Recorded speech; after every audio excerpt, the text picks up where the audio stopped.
listen to your real estate agent as long as your real estate agent knows what they're talking about. Real Estate Radio Boston with financial expert Rick Shear of MSA Mortgage. The premise of starting the show was to be Mythbusters and sort of take out some of the fallacies out of the process. And legal professional Ali Alavi of Alavi Braza PC. It's a transaction for us, but it's someone's home for them. It's someone that has saved up all of their money, who has been renting for so long. It's the American dream. It's all of that. The show that brings you the most up-to-date news in the housing market, week after week. Is you can essentially tighten the timelines so that in the eyes of a seller, it's going to look as though it's cash. What I miss in Heights, I make up in person. Why aren't you talking to me today? Yeah, you just get me fired up. I do. I want to get you fired up. Good thing my wife doesn't listen to the show or she'll have a conversation with Don't be jealous. Don't be a hater. There's no need to be a hater. Here are your hosts, Rick Shear and Ali Alavi.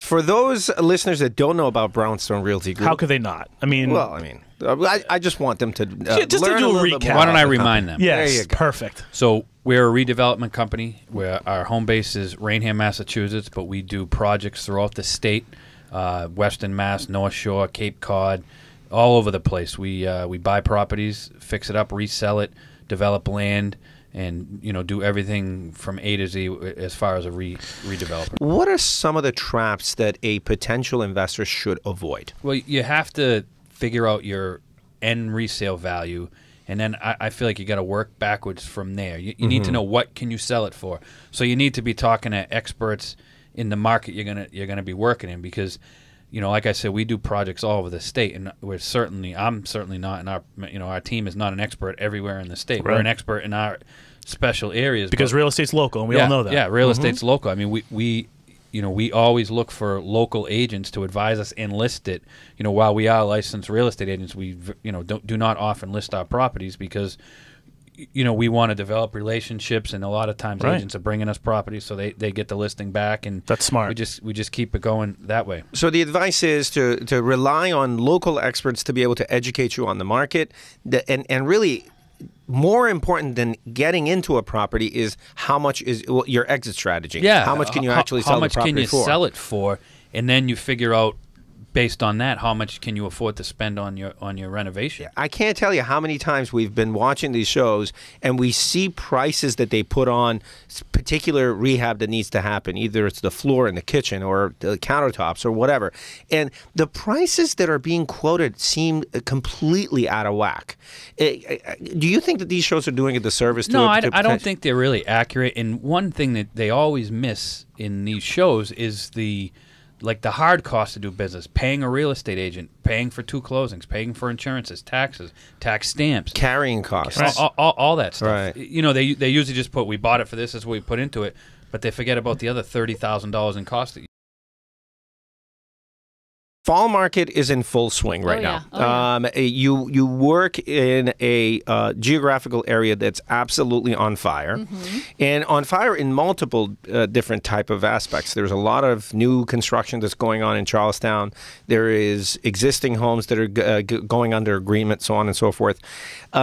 I know that year over year, if you look at Charlestown, inventory is low, sales are up. Yeah. Right.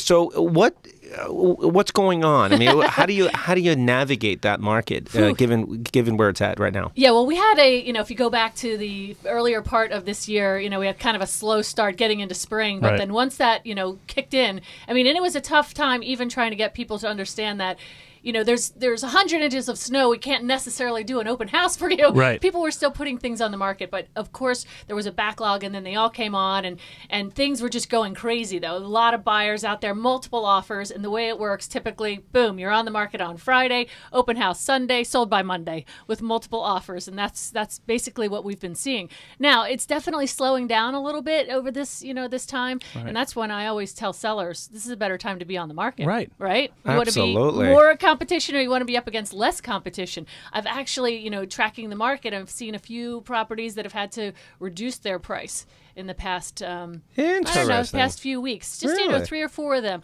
Because I think sometimes, too, sellers still need to wrap their heads around the fact that, you can't just, sky's the limit with the price. Right. Even though it's a hot It's market. a nice little reality check It for is. them. How do you pick the best offer? Is the best offer always the highest offer that comes in the door? Good question, and the answer is no. Okay. Not necessarily. You have to look at the entire offer and all of the terms.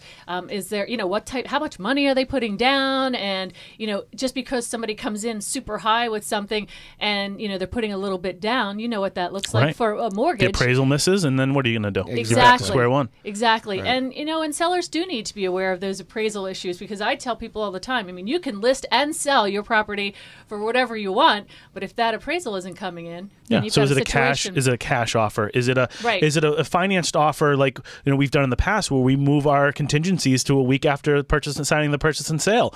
Are there inspections involved? Correct. Are they waiving those? Because people are, and on a buyer's side, I would never suggest that. Right, of course not.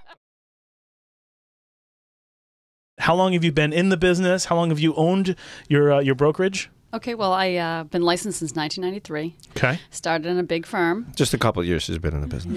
Yeah. And opened my own company in 1999. Okay. Yeah. So what motivated you to sort of switch over from a large franchise into your own, having your own company? Well, when I was in the business back then, there was no internet. Webs weren't around. We had the bag phone, cell phone, so I'm really aging myself here. But, I was a young person coming in, and I saw what the internet was going to be doing and how things were going to be changing. I ended up moving my office to my home and realized, what's the difference, honestly? Sure. I can do all this myself, and that was really what I did. I left and started in my kitchen. What is so attractive about Hudson? I know there's a lot of first-time home buyers that are sort of gravitating in that town. But what makes Hudson so attractive? The first-time home buyers like it because it really feels you get a big sense of community there. We have a fabulous downtown now. We've spent a lot of time. There's been business owners long before I was ever in downtown that just put their heart and soul into reviving it. Now we have great restaurants, shops, biking trails. I've actually done. Trails. I've done the biking trail right through. It's beautiful. You mentioned you had a beach. Yeah, we have Centennial Beach, so a local beach. Four Meadow Lake is there, and just has a lot of aspects with young families raising their kids. It's nice. I look out my window, and the families are always walking up and down the bike path. That's awesome. It's great. But what are some of the things that you will educate your the listing clients on getting their houses ready, especially in this time in the fall? Christmas is coming, the holidays, all that kind of stuff. Yeah. So it's definitely a challenge because, again, people are emotional when they're selling their home and they take a lot of things personally. I try to say very nicely the 3 Ps, right? Pack up, paint your house the right colors, and price it right. It's pretty much simple as that. It's the easiest thing to do. What I really want to say is pack up your crap. Right. Because people have so much stuff in their house that just bogs them down. And they'll call and say, I want to put my house on the market. And I go into the house and I say, God, you're not going to be ready for months because you can't list it like this. So pack, price, and what? Paint. Paint. We have, sometimes people will take the advice of HGTV, maybe, and they'll paint the house or paint the interior colors not so great. Right. Or the colors of, 6 or 7 years ago, the trends. And it's one Let's of the throw least... wallpaper. Wallpaper, green shag carpeting, no. But the paint colors, if you stay within the trends, it's the least expensive than remodeling kitchens, remodeling bathrooms. I mean, obviously, if someone's roof is, falling in or, we have a major repair they have to do. But for the basics is fresh paint can do wonders.